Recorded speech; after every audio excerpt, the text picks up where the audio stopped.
Okay, and we are live. Great. I'm just waiting for it to load.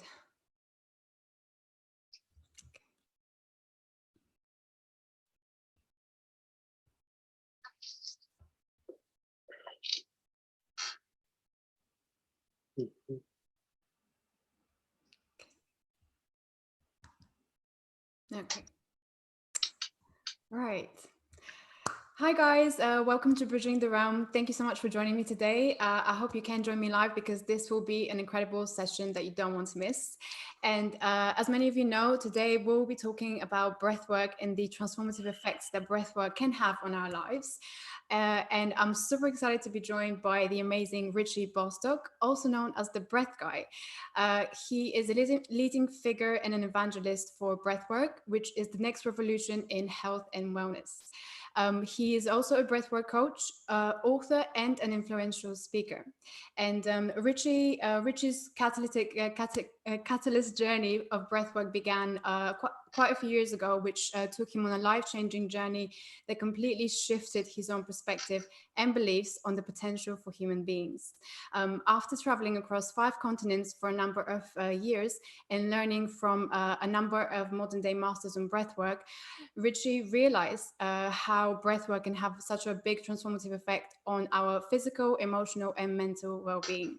And his mission now is to spread this life-changing possibilities of breathwork to the world and take it to as many people as possible who are interested in improving their lives. So, Richie, thank you so much for joining me. How are you? Thank you so much for having me. I'm doing really, really well. It's hot in London right now, which is not something we get to say too often. So Yeah. making the most of it. Exactly, yeah, and it's not very nice that we have this lockdown at the moment, but hopefully it will be over soon. So but just before we went live, we were talking a little bit about how you guys, well, you have been very busy with the work that you're doing, and tell me a bit about that and how have you found it in the last few months with everything going on and the breath work and why it's so needed right now. Oh my gosh. Well, yeah, like we were saying before, it was quite funny once everything was, kicking off in its early stages.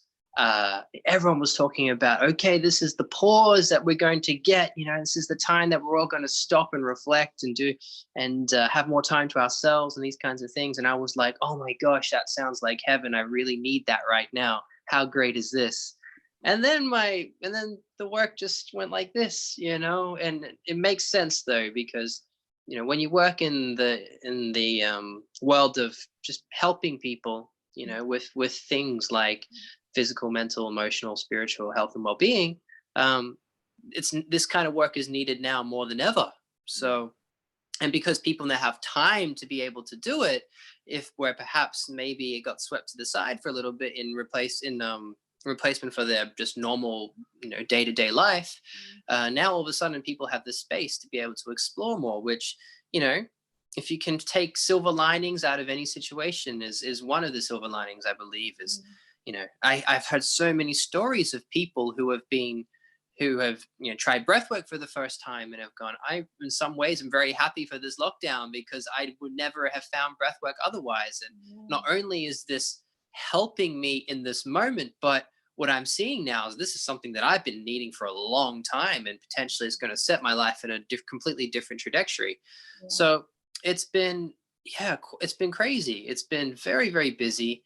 And when you feel like you have something that can help people and people need it, then you just want to give and give and give as much as you can. So it's been very busy. But now working out ways to make things a little bit more balanced now that we're coming out the back end of things, which is nice. I'm going to take some time off very soon, hopefully disappear off into nature for maybe a month or so and just have some time for me. It's been a long time since I've disconnected, so I'm very, very excited for that. But yeah, it's a moment in time where there's a lot of uncertainty, and that creates a lot of stress, and it creates a lot of worry, and it creates a lot of anxiety for people.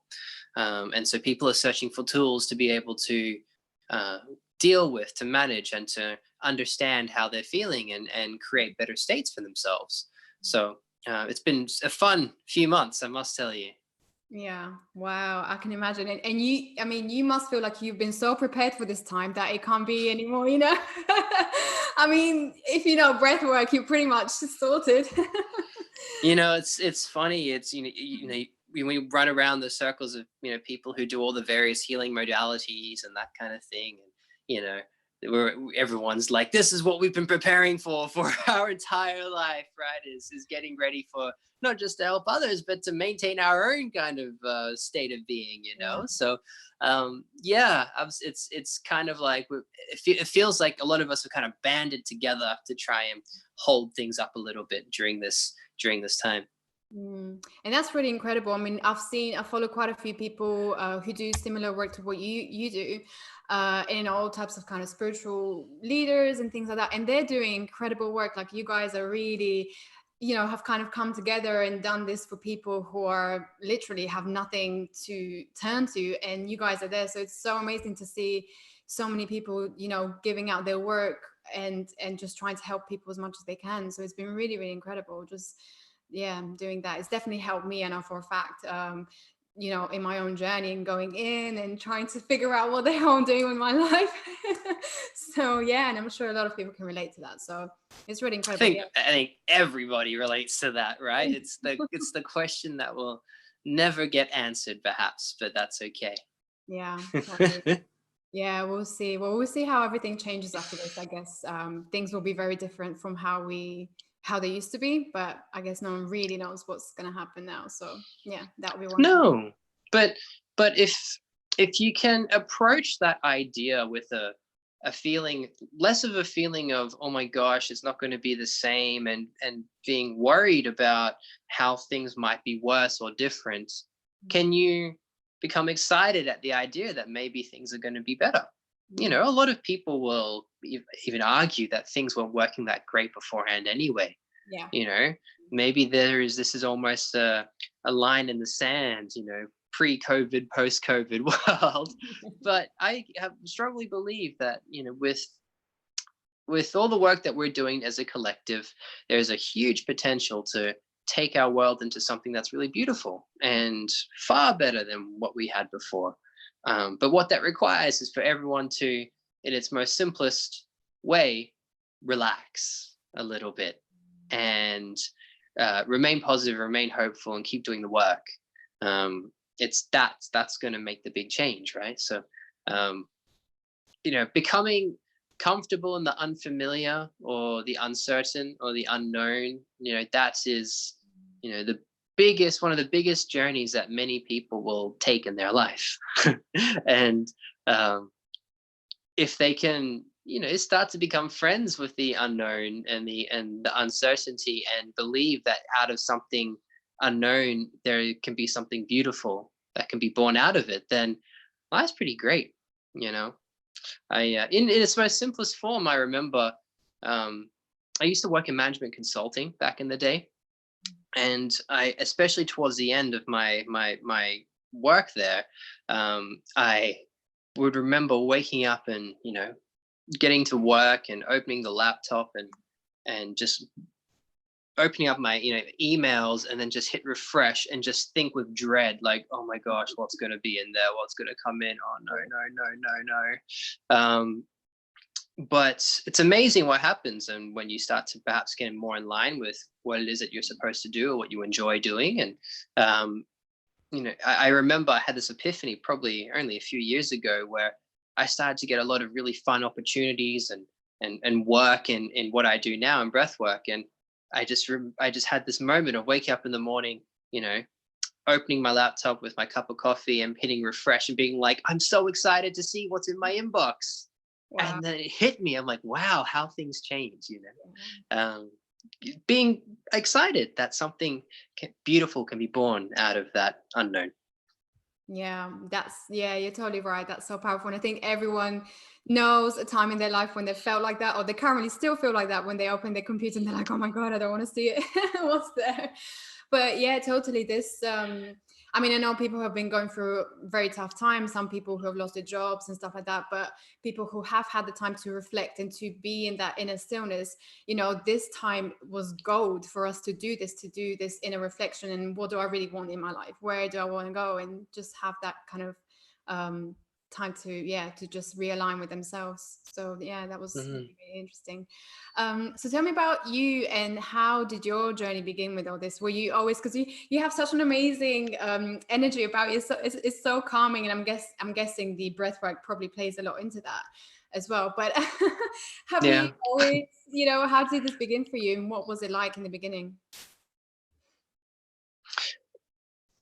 Yeah, I don't think I was always super calm. And I don't even necessarily think I'm always calm now, but I'm comfortable, and I think there's a difference. Mm. But I used to work in management consulting, so I went to university for accounting and finance, you Mm. know, and I worked in management consulting for 6 years in one of those big international consulting firms. Um, and you know, on paper life looked pretty good, and it's one of those typical stories of ticking the boxes and then eventually realizing that those boxes aren't what you want, right? Mm. So it ended, I after about 6 years of working in management consulting, I realized that actually I wasn't happy, and that probably for the last 2 years I've been going slowly deeper and deeper into a depression. And you know, I'm very fortunate that before then I really hadn't had too much around any kind of, you know, massive anxieties or real troubles with Mm. um, my mental states. But I didn't. What happened was I just kind of numbed out to the world. You know, just nothing felt good, nothing felt bad. Everything was just numb and dull and gray, and I just didn't understand what was going on. So I luckily have amazing parents who have always been very supportive of me and very open-minded, and they actually suggested, they were like, Rich, if you think you're unhappy and you're not sure why, maybe you just need to take some time off. Maybe these 80 to 90 hour work weeks aren't giving you the space to be able to think about what's wrong. And I'm like, wow, you guys are a genius, geniuses, right? So I ended up managing, again, just beautiful timing, you know, written in the stars. One of my projects that I was working on with a client had literally just was about to finish in a week, and then I had been booked on anything new yet. So I managed to secure 3 months of unpaid leave, basically as like a sabbatical, where I was like, I'm just going to go away and disappear. And I ended up going to Peru. And I went to Peru to volunteer in orphanages there, and travel around the country as well, and just have a bit of a different experience. And it's safe to say that that experience was what opened my eyes to everything. And it's amazing what happens as soon as you get out of your normal routine, Mm. and so, you know, you're able to all of a sudden see it from an observer's perspective and go, oh, I see what's going on. I completely understand why I'm happy. I was there for 3 months, but it took about 10 days of coming out of it to go, oh my gosh, what am I doing? It dawns And on you then suddenly. yes, so I was very fortunate then to be in a position where I could just basically quit my job straight away and then sell everything I owned except for a suitcase of clothes and my backpack with my laptop in it, and just decide that I'm just going to go somewhere else. And I ended up traveling to Asia. So I set up a bit of a base in Hong Kong, and um, started my life as a digital nomad for the next 4 years or so. But it was around that time that my dad was diagnosed with MS, multiple sclerosis. And so I was always on the lookout for things to be able to help him. Now, or for those of you who don't know what MS is, it's an autoimmune disease. And like most autoimmune issues, there is no like magic pill that you can take and it disappears. It's a lifestyle disease that will probably stay with you for forever. For most people, it affects you forever. So I was always on the lookout for ways to be able to help him. And I came across this guy. His name is Wim Hof, known as the Iceman. And he's this, you know, amazing Dutch guy.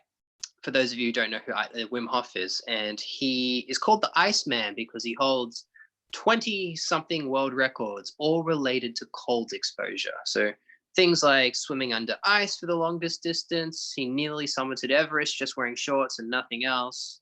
He sat in like a tub of ice for like an hour and 53 minutes or something like that, just lots of crazy things. And through his own experience and training, he created this method called the Wim Hof method, which is a combination of breathing techniques and gradual cold exposure. And this is useful for many reasons, and it's generally great for everyone's health and well-being. But what was interesting and caught my eye was he has said that it's very useful for anyone who has an autoimmune disease or even an inflammatory disorder of some sort. So I ended up traveling to Poland and spent a week in this tiny little Polish village in the middle of winter, and to do this training, this experience of the Wim Hof method. And we did all the crazy things that Wim does. We're swimming in the ice lakes. We were hiking in the snow barefoot in your shorts, -3 degrees outside, Wow. hiking around for an hour, hour and a half. As you do, yeah. Standard, right? Climb the tallest mountain in Poland, just wearing your shorts again, Wow. -19 degrees as you reach the top.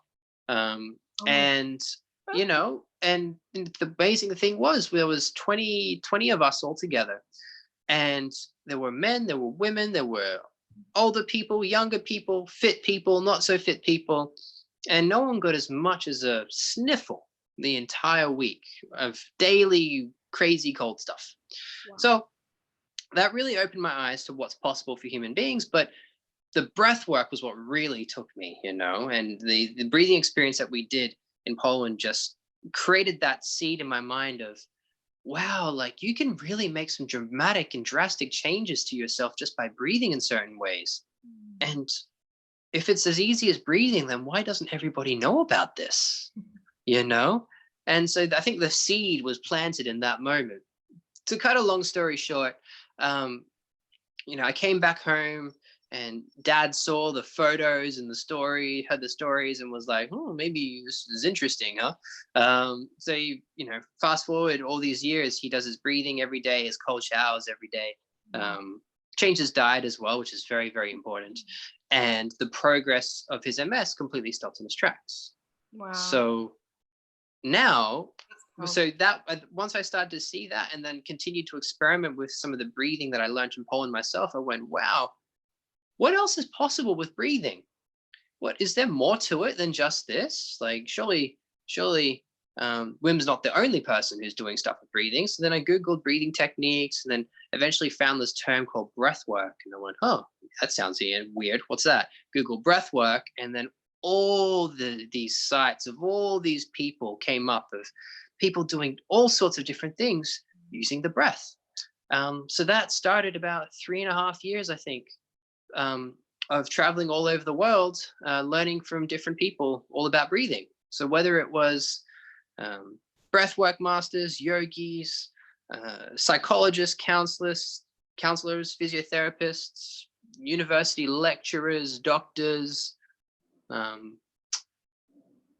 athletic coaches, all sorts of different people, all to learn about the breath. And now here I am, teaching people how to breathe.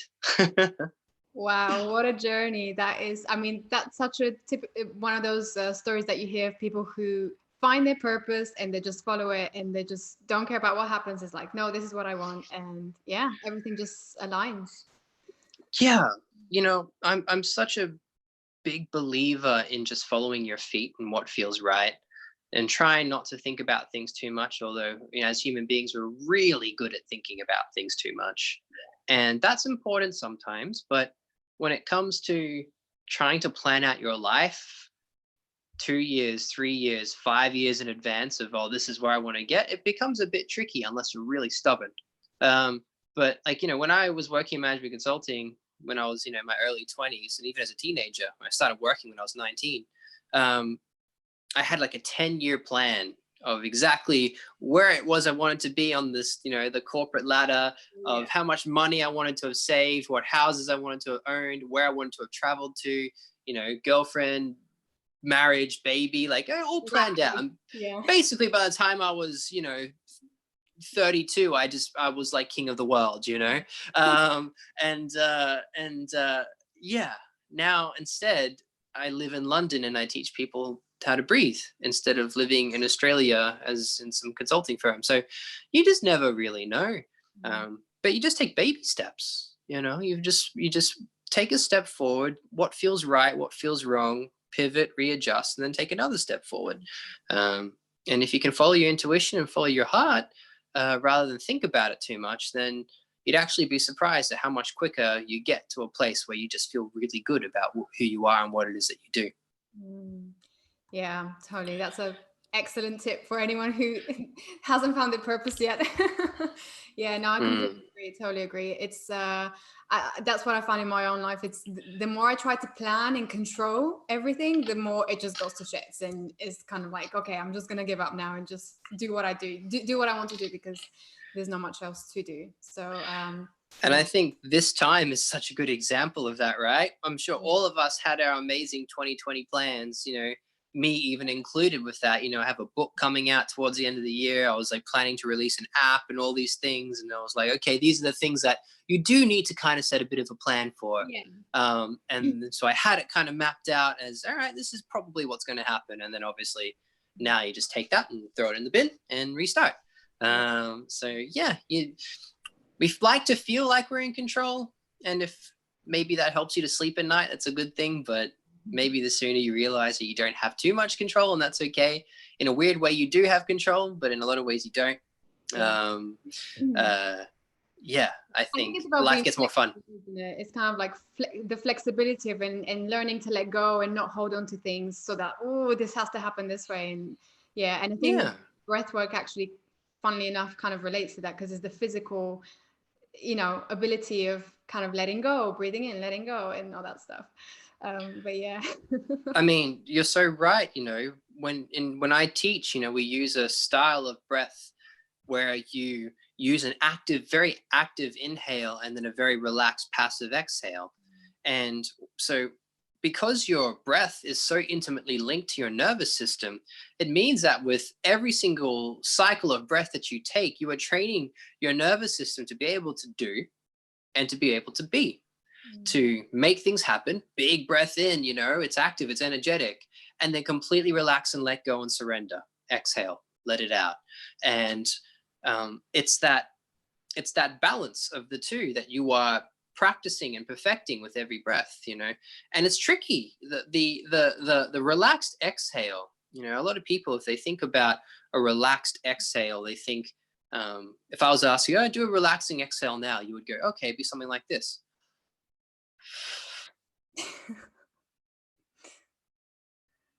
It's like, oh, it's like long, and it's soft like that. And when actually what you're doing is you're controlling your exhale, you're controlling your muscles that are slowly releasing and letting go to be able to slow and prolong the breath out. So actually what you're doing is you're still very much in control.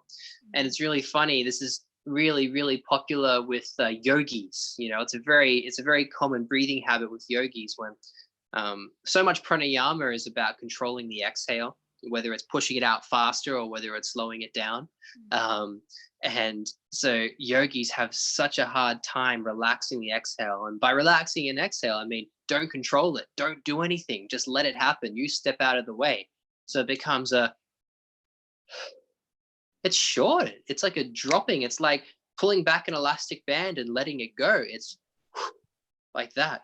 And yeah, it took me about 9 months to kind of get it any sort of right, from try learning that concept in the first place. It takes a Wow. while. Yeah. Yeah. And that should be something that's so natural to us, but actually isn't, or at least it is, but we're not doing it in the correct way. So, Yeah. If you're watching and listening and you have a dog or a cat sleeping or just lying down and resting, watch them breathe. And you'll notice that their exhale isn't long and slow and goes for 4 or 5 seconds. It's like in and out, in and out. It doesn't mean that you're supposed to be breathing faster, but it's just relaxed. It's natural. It's reflexive. You're not doing the breath. It's doing you. mm, yeah, wow. Okay. Yeah, I can totally see that. And even I think you mentioned before in some of your interviews, when you watch children as well, children also, when they sleep, they breathe. Well, naturally, you see their belly rising and then it goes down, and it rises and then goes down. Yeah. So, Yeah. yeah. So what is wrong with the way that we breathe? Because most of us do breathe in the wrong way. So what is it that we're not doing right, or should be doing more of or less of, Mm. with regards to the control. Well, it's a funny thing. It kind of works as a two-way street, you see. Um, the most natural way to breathe, and like you so rightly mentioned, maybe don't look at a baby, but look at kind of like a toddler, kind of between the age of 4 and 7 usually.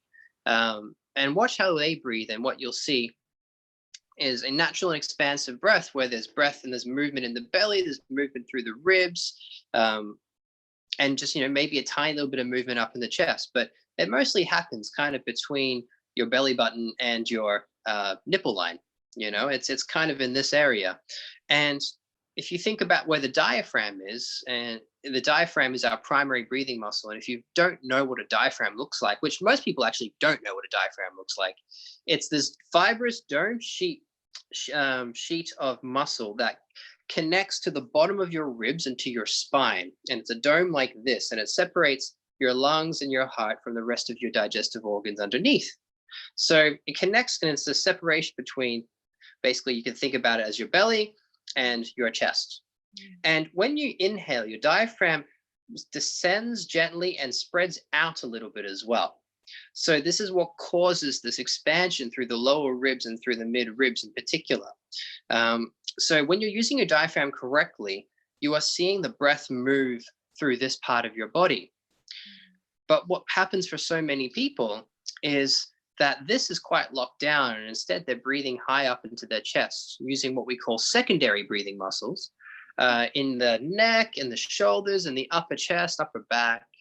And these muscles are designed to be able to use to breathe, particularly when we are in our stress response or in our fight or flight response. And there's a very good reason for that. These are there to help us to ventilate faster, to bring in oxygen and to spit out carbon dioxide quicker, because usually when we're in a stressful situation, back in the seat of our evolution all those years ago, it's because there's a physical threat, right? So, oh my gosh, there's a lion running at me, I need to run. Or I need to pick up the spear and be ready to fight. And so we need oxygen, which is our primary fuel for our cells to create energy. We need more oxygen coming in to be able to fuel our bodies so that we can be more active, right? So it gives us a better chance of survival. So that's why we have these muscles, but they are designed more as like sprinter muscles rather than endurance muscles. So think of it like this, Usain Bolt, fastest man in the world, brilliant at 100 meter, 200 meter, 400 meter sprint, but ask him to run a ultra marathon, and he may do better than the average person, but he's not going to be great. He's not designed to do that. And this is the same with these. And what happens is, because so many of us are stuck in our stress response all the time with modern day life, our fast-paced societies that we live in, we are constantly breathing up and through to our chest, causing all sorts of issues. And what is fascinating as well about the connection between our states of being and our breath is, not only does our breath reflect how we're feeling, so, oh, I feel stressed, my breathing changes, or I feel relaxed, my breathing changes, I feel sad, my breathing changes, I feel happy, my breathing changes. But if you start to change the way that you breathe, either consciously or unconsciously, it's going to have the same effect of changing what's happening inside of you, and therefore the associated emotion as well.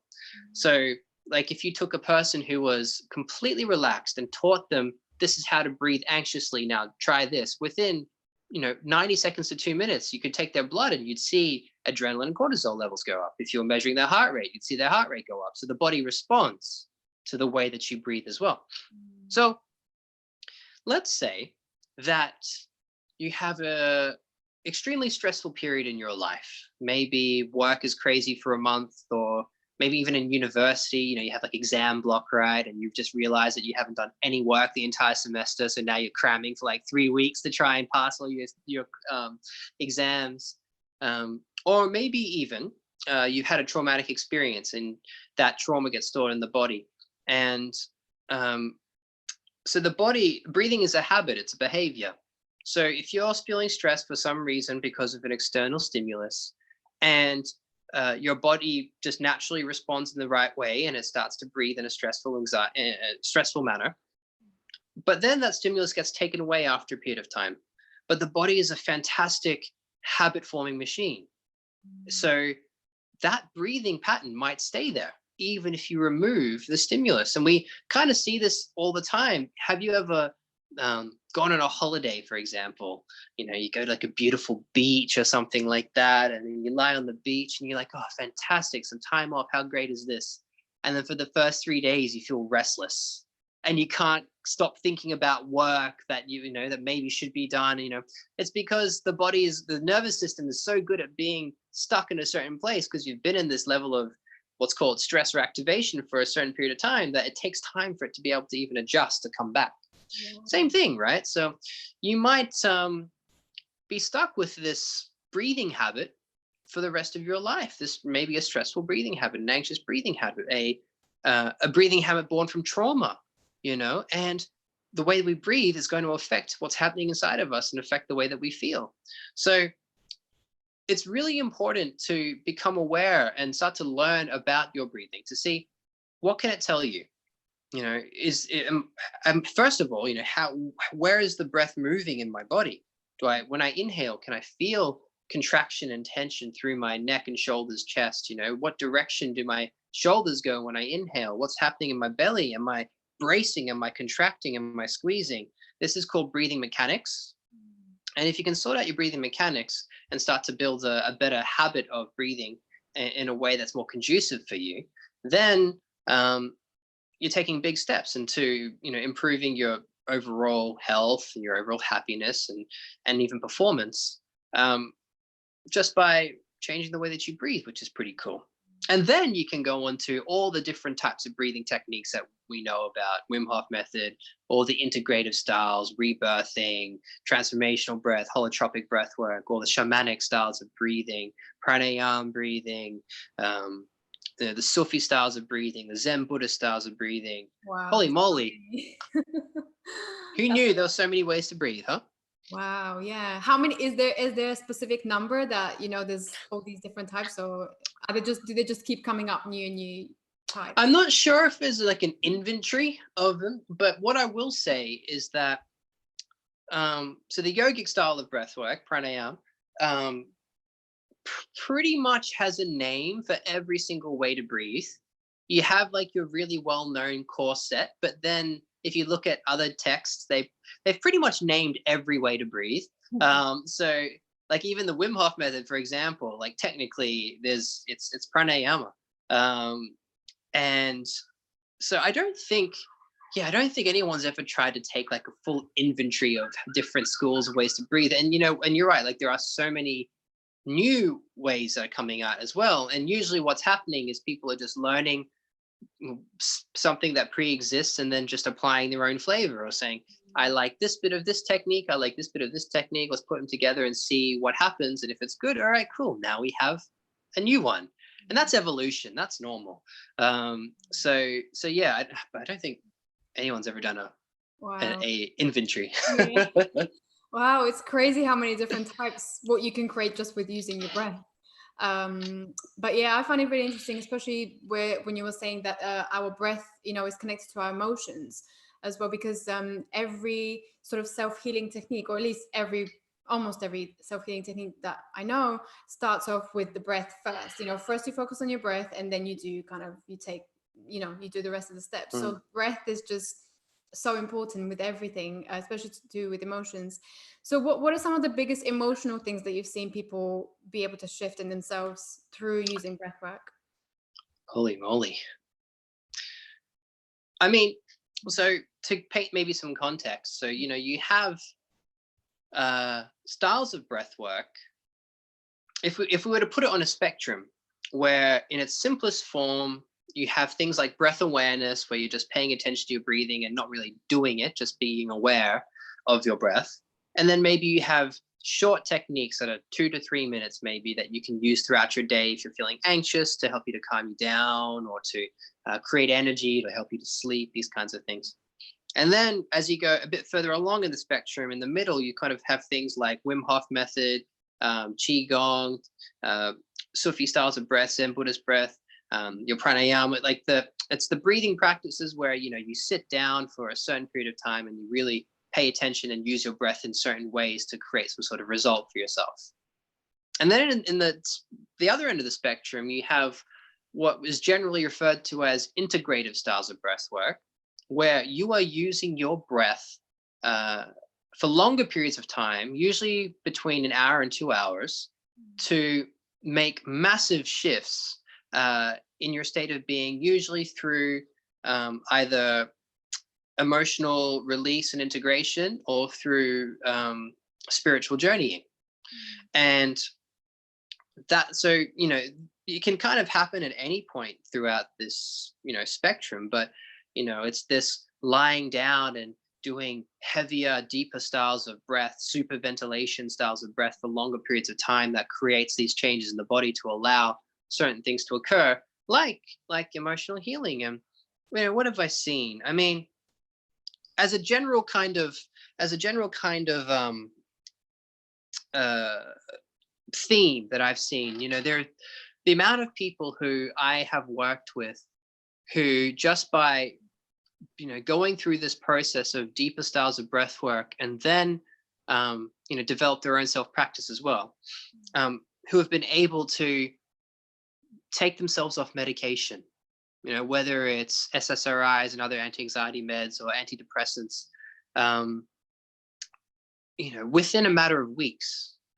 And with doctor supervision, usually it's a gradual weaned off process, but the amount of people who are able to empower themselves and take control over their lives again, just through the discovery of their breath, and to shift energetic blocks and to shift emotional blocks within the first few sessions, it's incredible. How many people will say something like, I've been going to therapy for 5 years, like talking therapy. Sure, it's helped me, but I feel like I got more from this one breath session than I did from 5 years of talking therapy. And talking therapy is very important. I completely agree and believe in it, but there needs to be a complement, because sure, you can rationalize things in your mind and talk things through and have a sounding board and receive advice and have somebody that can guide you to think in certain ways, but so much of what affects us unconsciously isn't rational, and no amount of guidance, poking and prodding, is going to get you to that point of understanding what's happening for you in unconsciously. And usually that is as a result of energetic energy that's stuck in the body that needs to be shifted and needs to be moved.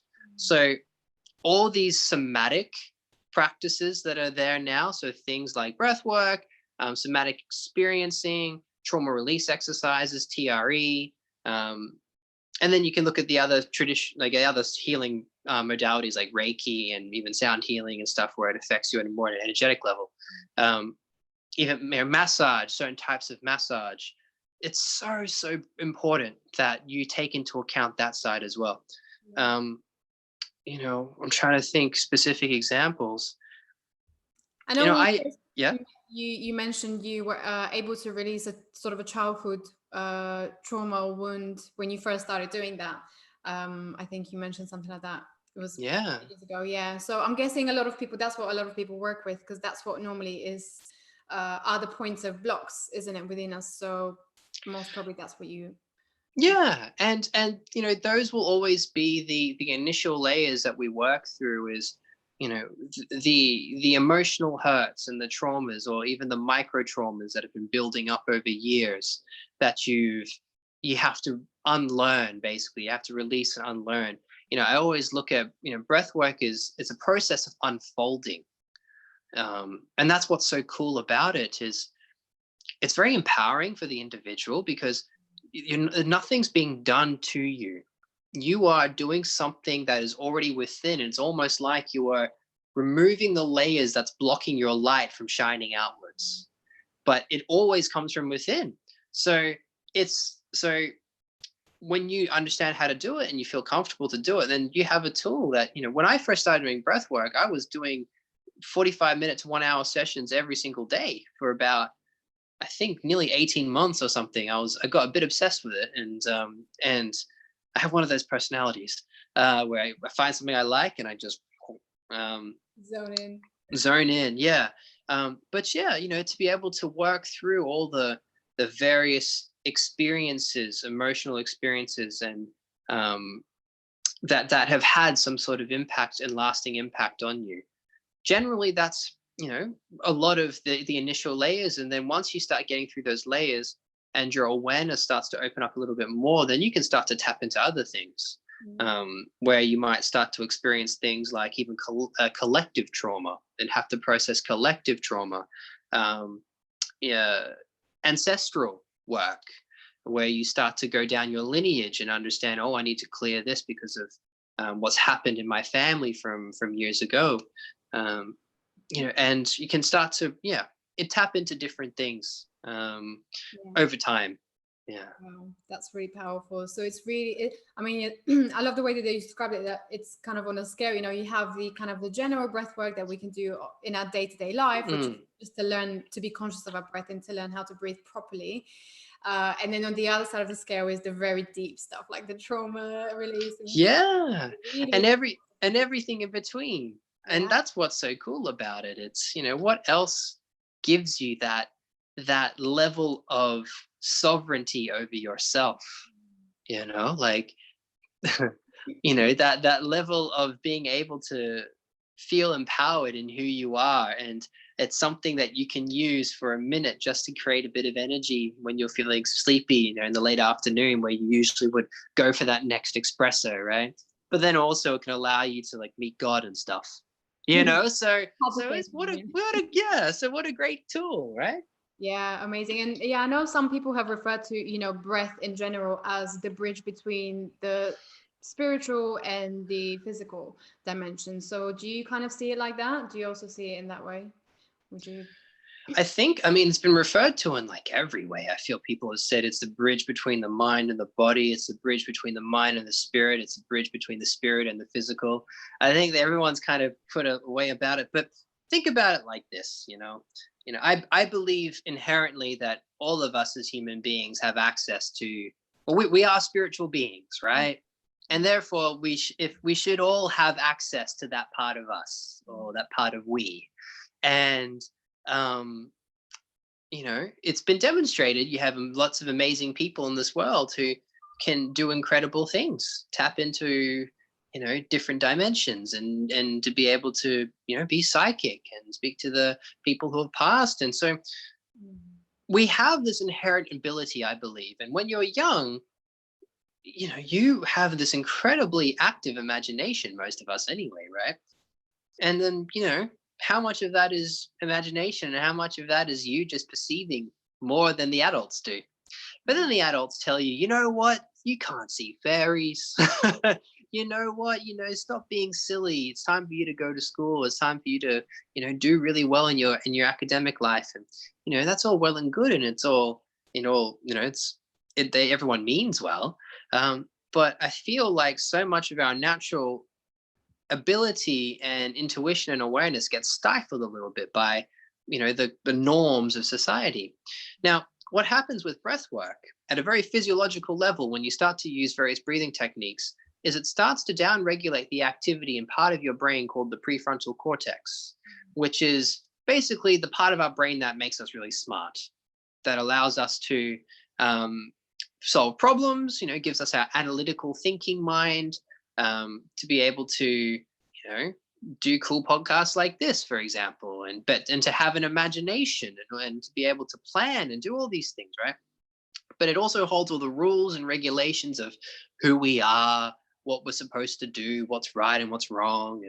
And so if you start to turn down the volume in this part of the brain, then it means that you are now able to perceive reality a little bit differently.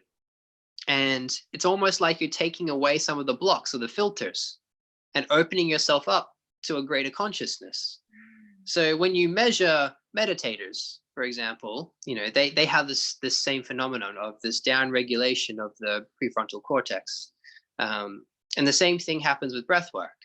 But the cool thing about when you do it with breath work is that, you don't need to be a very Zen person. You don't need to have been a yogi for the last decade. You don't need to have been meditating every day in a cave. You don't need to be vegan. You know, anyone can breathe in a certain way, make the real, very real physiological changes in how the brain is firing, and you can have an experience. So it's very accessible in that way, which makes it really exciting. Yeah, no, totally. And I remember when I went to one of the events where you did the breath work with this amazing artwork in the back, and it was so cool. Oh my God. It was the film event, tap on shorts on tap. Yeah, Yeah. yeah. Yeah. Hmm. It was, I mean, wow, I just felt euphoric after that. And it was only for about, I think it was 15 minutes of breath work, 15 no minutes. longer. Yeah, Yeah, yeah. but it's just yeah, you just felt tingly all over, and it's just for breathing. I remember, I think you gave us two types of breath work to do, and yeah, that was pretty incredible. So that was just 15 minutes a day. Imagine what that can do if you could do that every day, right? I mean, well, you can do it every day, Yeah. you know, that's the great thing. You can do it every day. And, you know, you can, even just 5 minutes a day will make a huge impact. Mm, 15 minutes a day, it's a game changer. yeah. 30 minutes a day, and you're basically a Buddha. Well, let's get started then.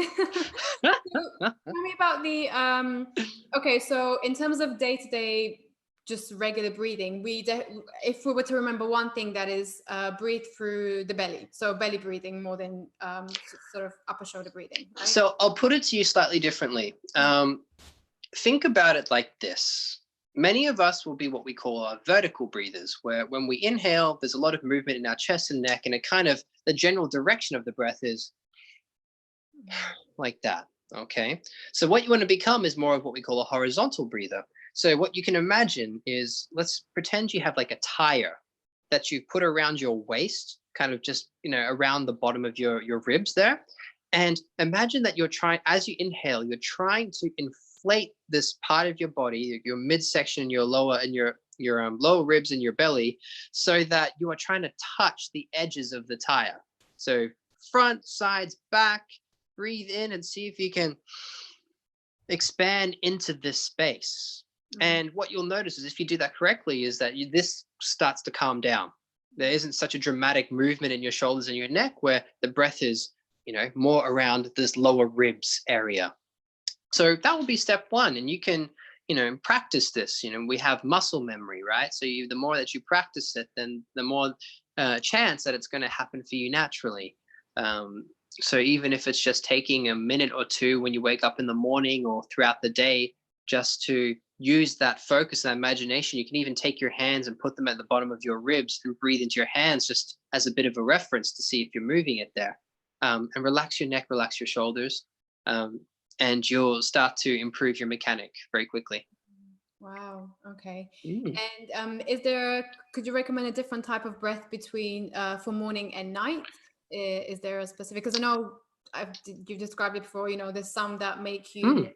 relaxed, and there's some that make you more sort of energetic. Yeah, and it depends. It depends, you know, what you need for them. Like, you know, morning and night. So usually night. Okay, we're down regulating, we're winding down, that kind of thing. So a slower type of breath is what's going to be most useful. Now, what is fascinating is everyone has such an individual relationship to their breath. Um, so it really depends. You have to kind of try a few and see what fits you best. But generally, the principle is that you want something that's going to slow down the breath. So whether it's something like something called coherence breathing, where you are breathing in and out through the nose, just keep practicing that you're breathing into this tire, you know, so it's still this lower body breathing. And you are inhaling for, let's start with 5 seconds. It's between 5 to 6 seconds usually, but let's say 5 seconds, and then exhaling for 5 seconds. That simple. In for 5, out for 5, through the nose, into the lower body. And repeat that for, you know, anywhere between 3 to 5 minutes. And just focusing on your breath all the time, making it gentle and making it easy as well. Okay. Many people, when they do even relaxing styles of breath work, you know, they'll maybe inhale for 4, for example, and they'll be like, you know, like really bring tension into their face and like, you know, I've got to do this relaxing style of breathing. Doesn't work like that, I'm afraid. Yeah. If you want to be relaxed, then do things in a relaxed way. So soften your body, relax everything, and then make it gentle, make it soft, make it delicate, you know, and inhaling, exhaling. So that's coherent breathing, super awesome. Another one that you may have heard of is when techniques where you extend the exhale. So extending the exhale has been shown to stimulate um, a nerve in your autonomic nervous system called the vagus nerve. And the vagus nerve, when you have a higher vagal tone, we call it, or vagal activity, usually is a sign that you're acting more out of your relaxation and restoration branch of your nervous system. Yeah. So you could try doing 4 seconds in, 6 seconds out, for example, again, through the nose and breathing into the tire around your waist. 3 to 5 minutes, that could work really well. See which one you like the most. And then in the morning, depends what you are like in the morning, but let's just say, and this isn't just restricted to the morning, let's say you wanted to create a bit of energy quickly and you wanted to kind of wake yourself up. Well, a great thing to do is something called Energizer Bunny. Energizer Bunny goes a little something like this. I call it Energizer Bunny because you take some fast inhales through the nose.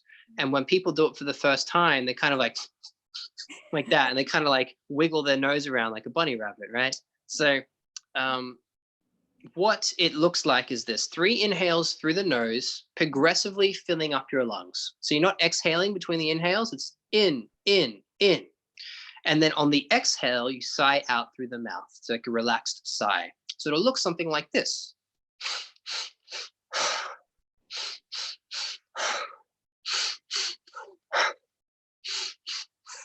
So it's quite fast. And you only need to do it for like 30 seconds to a minute, and you'll feel some buzzing, some tingling, some vibration through your body. It's already quite hot, but even just doing that, 3 times, I feel a lot of heat going through my body right now. So yeah, that's a great one to do as a practice in the mornings. That's to re-energize you. That's to re-energize, create energy. Yeah. Oh wow, amazing. Wow, so interesting. I mean, yeah, there's just so many techniques that can do so many things for you. And I know we don't have time to go over all of them here. But tell me about what do you see for the future? Where do you want to take breathwork? I know you have quite dreams for that. So that's the golden question, isn't it? I mean, I see a world where everyone has a basic understanding of how breathing affects them, and then just a basic idea of how they can use their breath to be able to make some changes quickly. And it doesn't need to be anything like you need to be able to know how to do a full rebirthing session by yourself, or not everyone has to try and heal their ancestral lineage or whatever. But just having a basic understanding of the breath and knowing, okay, I can use my breath to calm me down, or I can use my breath to help me to sleep. I can use my breath to feel more creative or to focus more. I can use my breath for better sex. I can use my breath for all sorts of reasons. And then also seeing it more embedded in the traditional healthcare system, because the amount of people who are suffering from various symptoms, ailments, diseases, who could benefit so much from this work is just incredible. And I'm so blessed that I've worked with enough doctors now that they are referring patients to me, either one-to-one or just to my app, just because they think it could be useful for them. And I'm not talking just anything to do with mental health. We're also talking about digestive issues, autoimmune issues, inflammatory issues, all sorts of cancer. I'm not saying breathing breath work cures cancer, but it can certainly help you. So a lot of people accessing breathing through the traditional healthcare systems that we already have, that would be incredible. And I also see breath work playing a huge part in a general movement for us as a species on this planet, and because of its accessibility, it can be hard for many people to meditate. Traditionally that's how we've done it forever, and I meditate every day. I love it. And but breath work is a very easy entry point into different states of awareness and consciousness, and it gives you like a taste, of what's possible, and then you can use the breath, continue with breath work, or use meditation.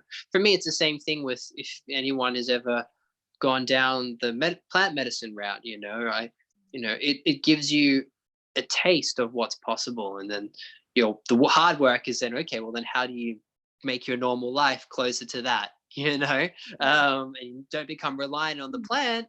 The plant's there as a shower, as a healer, but it's not the goal. And yeah, so I think what is great is so many people are waking up to their breath and feeling its benefits and training to be able to teach the work, and they're doing it in all sorts of different ways, and there's all sorts of different schools that are teaching different things and for different benefits, or sharing it in ways that are more accessible to a certain demographic. So it's fantastic. It's really spreading, and it's getting quite big. And it's only good news. So the more of us that are here to teach the work, the better. Yeah. Yeah. No, totally. I couldn't agree more. And it's such a, and it's free medicine, isn't it? Essentially, it's free medicine, which I guess not everyone would like, because you can't put it in a pill or you can't sell it. But nevertheless, it works, and you've said how it works. And I've read about people who have cured as well a lot of illnesses through that, mental, emotional, physical, and just like you said as well, so many. And your dad, he's able to control his MS through that. So that's really powerful. Yeah. I mean, I could go on for days with stories, which is why when you were like, what's like one of the biggest things that happened? I'm like, holy moly, like, where do you even begin? But, people who have had chronic pain for years and years and years, seen every physio, every chiro under the sun, and, doctors saying your only option left is surgery. Come and do 1 or 2 breathwork sessions and the pain's gone permanently, things like that. And because eventually you start to understand that it's not always just the physical, right? And then it becomes energetic. And what's amazing about breathwork, again, as it crosses all the levels, it works on the spiritual level, it works on the energetic level, it works on the physical, it works on the mental.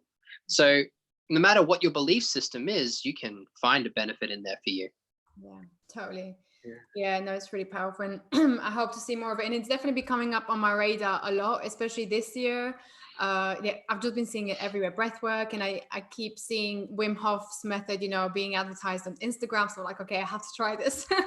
Yeah. Your one as well. That was really incredible. So yeah, but I guess you have to, learn with someone who knows what they're doing. Otherwise, you kind of don't really see the results as much. And yeah, of course, and I guess that is probably one other thing maybe that will kind of come up as time goes by, is like some more structure and regulation on how and who can teach breath work, because it's impactful and it's powerful.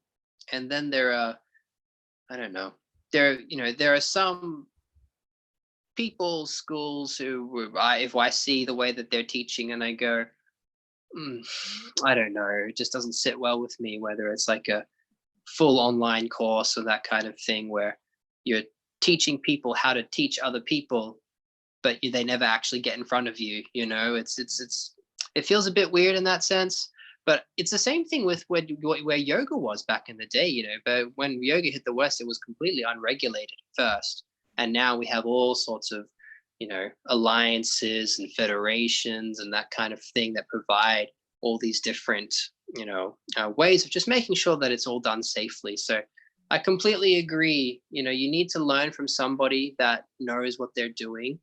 If you're going for, just my 2 cents, if you're looking to learn the deep therapeutic style of breath work, and the online and someone's trying to, and you find someone who's willing to teach you or has a course and stuff like that, and they say you can become a certified breath worker in this deep work, and you never actually do a breathwork session in real life with them, just think twice, because doing something over Zoom is very, very different to doing something in person.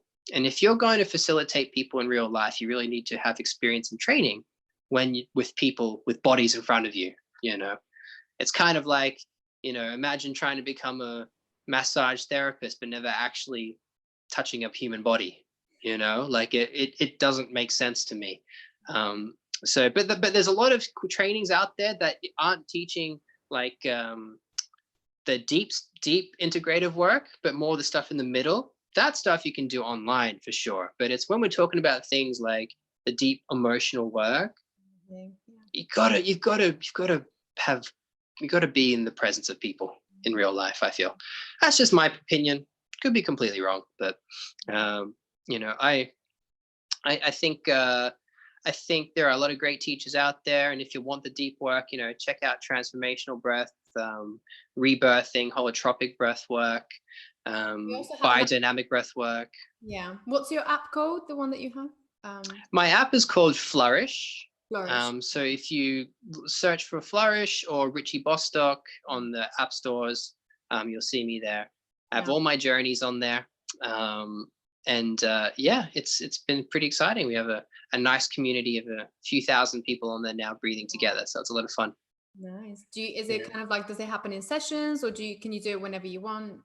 There's recorded sessions, like a lot of recorded sessions. And then also live streams as well. So we get together a couple times a week to do some breathing. But then at the same time, there's a whole library of recorded sessions for different outcomes, some in the morning, evening, healing work, energizing work, you name it. Yeah. Amazing. Okay. So FLOURISH. Okay, brilliant.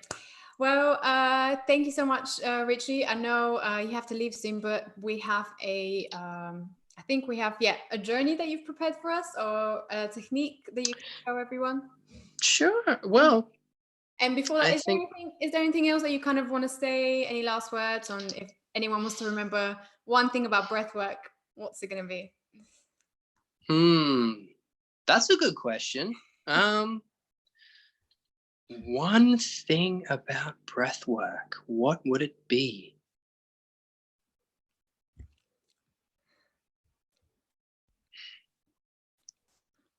That'll throw you right in the deep end with that one. It's like, I mean, specifically for breath work, the term in my mind that keeps coming up over and over again for some reason is just let it go. Is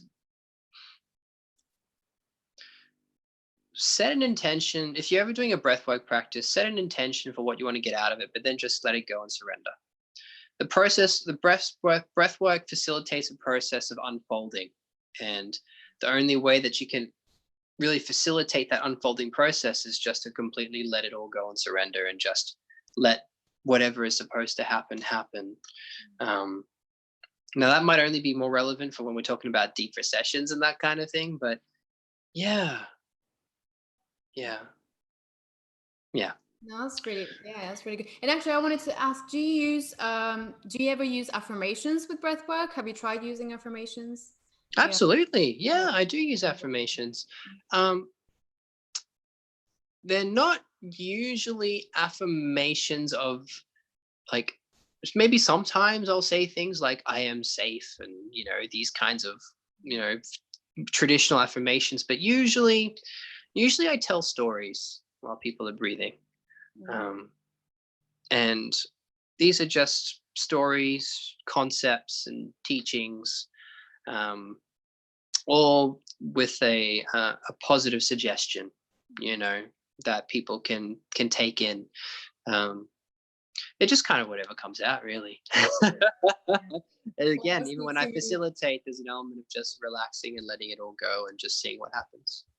Yeah. All right. So amazing. Great. Wow. So if you guys want to do some breathing, what do we want to do? This is on YouTube, right? Yes, that's on YouTube. Yeah. We're okay. Now. So what that means is just because I just don't want you to get banned or anything for playing commercial music. And all that stuff. So I'm gonna have to play something that isn't commercial. That's one of my own. All right. So what are we going to do? Okay, let's just do something for 10 minutes. Okay. Simple as that. Hopefully you have 10 minutes, guys. And what we're going to do is we're going to combine two of the techniques that we've just talked about, actually, because just as you said, there are so many different techniques out there. What becomes fun is that there are even more ways to start to put them together, to create sequences, to create journeys. So think about like a yoga class, you have lots of separate asanas, but then you have like a flow that puts them together. So you can start to put them together. So what we're going to do is we're going to talk about the two that we just learned. So Energizer Bunny and coherence breathing. So just as a recap, Energizer Bunny, 3 inhales through the nose, relaxed sigh through the mouth, coherence breathing, breathing all in and out through the nose, 5 counts in, 5 counts out. 1 is energizing, 1 is relaxing. And what we're going to do is we're going to take our nervous system through a bit of a journey. So we're going to stimulate it, and then we're going to relax it. And then we're going to stimulate it, and we're going to relax it. And this is actually super duper useful in creating something that I call neuroflexibility. Basically, it's your nervous system's ability to be able to respond, to be able to shift in its states easily and effortlessly. So let's do that together. I think that would be a fun one to do for about 10 minutes or so. Cool, guys. So I'm going to play some music. Hopefully it's okay and you can hear it.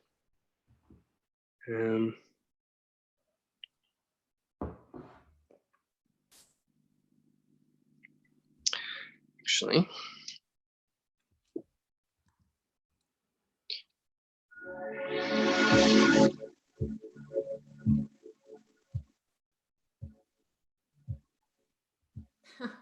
Someone was doing breathwork just now as they were watching this interview. So that's nice. All right.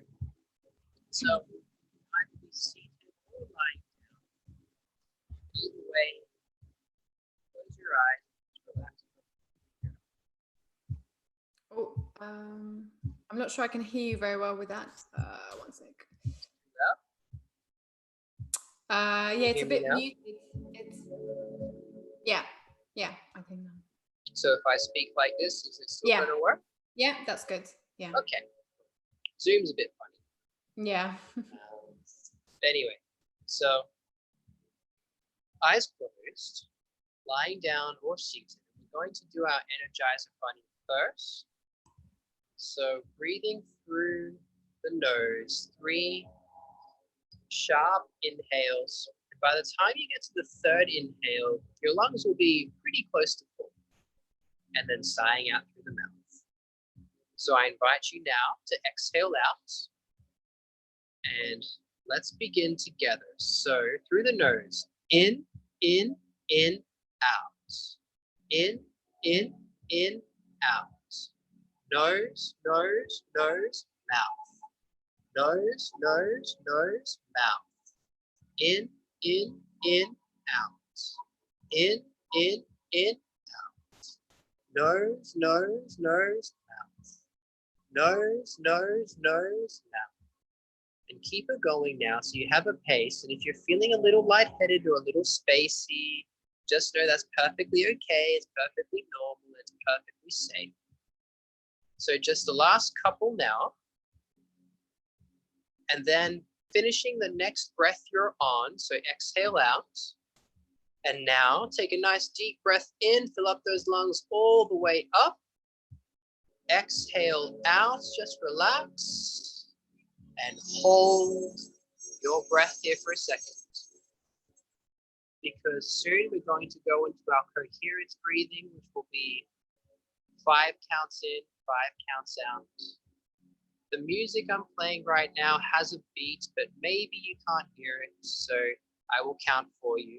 So we'll begin in 3, 2, 1 through the nose, in, 2, 3, 4, 5, out, 2, 3, 4, 5, in, 2, 3, 4, 5, out, 2, 3, 4, 5, in, 2, 3, 4, 5, out, 2, 3, 4, 5, in, 2, 3, 4, 5, out, 2, 3, 4, 5, and keep going now, maybe counting in your head if you can't hear the pulse of the music. And as you do it, just keeping the breath relaxed and gentle. No need to fill up your lungs completely. No need to empty your lungs completely. Just keeping it in a comfortable range. Last couple minutes.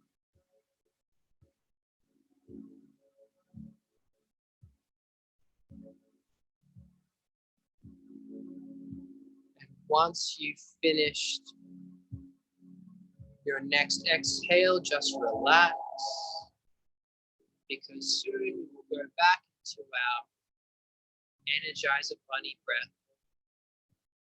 So I invite you now to exhale out, and let's do this together. So in, out. Nose, nose, nose, mouth. Nose, nose, nose, mouth. In, out. In, out. Nose, nose, nose, mouth. Nose, nose, nose, mouth. And keep going, just a few more. Again, just relaxing with this breath, even though it feels like it's stimulating, even though it feels like you might have some physical sensation, whatever it is that you feel, just relax into it. Finishing the next breath you're on. And now together, take a nice deep breath in, fill up those lungs all the way up. Relax out, exhale, and hold your breath after you've exhaled. And in a moment, we will go back into our coherent breathing, which is 5 counts in, 5 counts out, all through the nose. So let's begin in 2, 1, and in 2, 3, 4, 5, out, 2, 3, 4, 5, in, 2, 3, 4, 5, out, 2, 3, 4, 5, in, 2, 3, 4, 5, out, 2, 3, 4, 5, and continue now. Counting in your head or following along to the music.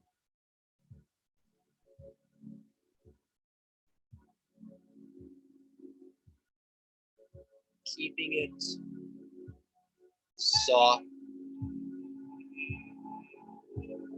and gentle, delicate, easy, and effortlessly.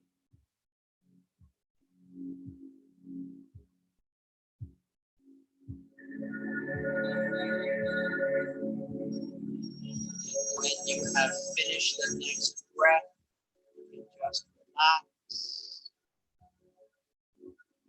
And we will do our Energizer Bunny one last time. So I invite you now to exhale out.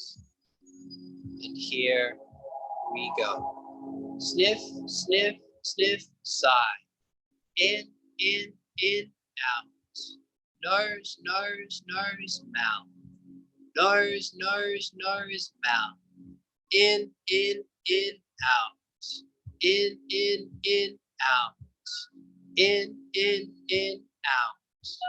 In, out. So keep it going now. You know what to do. This is the last time, so maybe just put a little bit more intention into that inhale. Sighing nice and dramatically on the exhale. It's easy to breathe. Last couple now. And now finish the next breath you're on. Exhale out. Take a nice deep breath in. Fill up those lungs. Big breath in all the way up. Relax out. Exhale. And hold your breath. And in a moment, we will go back into our coherent breathing. 5 in, 5 out. So here we go. Nice. In, 2, 3, 4, 5. Out. 2, 3, 4, 5. In. 2, 3, 4, 5. Out. 2, 3, 4, 5. In. 2, 3, 4, 5. Out. 2, 3, 4, 5. And continue yourself now.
Now,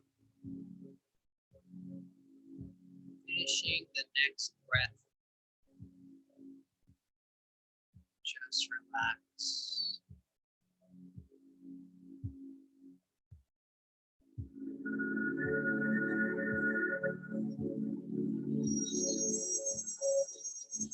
Just paying attention to whatever it is you might be feeling.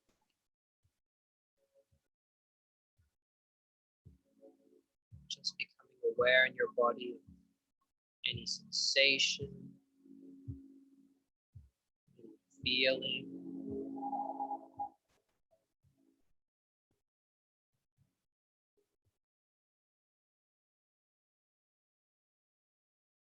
And when you feel ready, wiggle the fingers and toes. And then you can open your eyes. Wow. Alrighty. Just a quick 10 minutes. That was pretty amazing. Wow. It's crazy how straight away you feel, you start to feel the physiological effects, like my shoulders, my back, my neck, my head. Straight away, there's all this tingling going around, and then, you know, lower stuff, lower sort of body. Wow, I feel pretty free now. Thank you for that. Pleasure. Anytime. Oh, that was amazing. Anytime. Thank you. Wow. Brilliant. Richie, thank you so much for this. It's been such a pleasure speaking to you and just learning about breathwork. Yeah, it's definitely been something on my radar and I've wanted to learn more about it. So I'm really happy that I finally managed to cover this side of the field now. When are your next events? I know, well, for now it's probably not very decided, but... Well, I mean, it's all digital stuff at the moment, isn't it? I mean, so there's my app, you know, I do a lot of stuff on the app and you can find all the details if you just Google it. In terms of physical events, yeah, who knows? But probably what I'm looking to do first is retreats. Yeah. So I'm looking to line up even just short, like 3-4 day retreats for maybe back end of September and into October. So yeah, working on that right now. So we'll see how we go. Um, yeah, but otherwise it's just all digital stuff right now. So jump on the app. I do Instagram lives, Sunday 8 p.m. UK time. Most weeks at the moment, yeah, pretty much every week.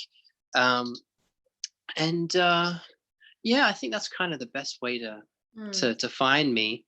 Oh, I have a book coming out in September, which is cool. Amazing. So basically, it's the breathwork book I wish I had when I first started. That provides all the information that I think is the must knows and the have to knows for anyone who's looking to go down this path. It's called Exhale. It's on Amazon, ready for pre-order. Yeah, check it out. That's really exciting. Yeah, but I think my Instagram is the best place where I do most of my announcements on events and those kinds of things. So the Breath Guy on Instagram, and also thebreathguy.com has all my other information on there as well. Yeah. Okay, brilliant. Well, you guys heard it, and the book is coming out in September. So yeah, I'm looking forward to reading that. That will be a treat. Yeah, brilliant. Okay, Richie, thank you so much. Guys, thank you so much for tuning in. And yeah, make sure you check out the app Flourish, and also the Breath Guy on social media. Richie, thank you so much for your time, and yeah, enjoy the Such a pleasure. Thank you. Yeah, happy lockdown. Enjoy. Make the most of it. It's nearly done, so you got to make sure you enjoy it for whatever we have left. Yeah, definitely. Yeah. And with the breath work now, we're equipped for anything else that might come up so hopefully not, but just in case. Yeah. Yeah. Cool. Right. Bye, guys. Thanks. See you guys. Bye-bye.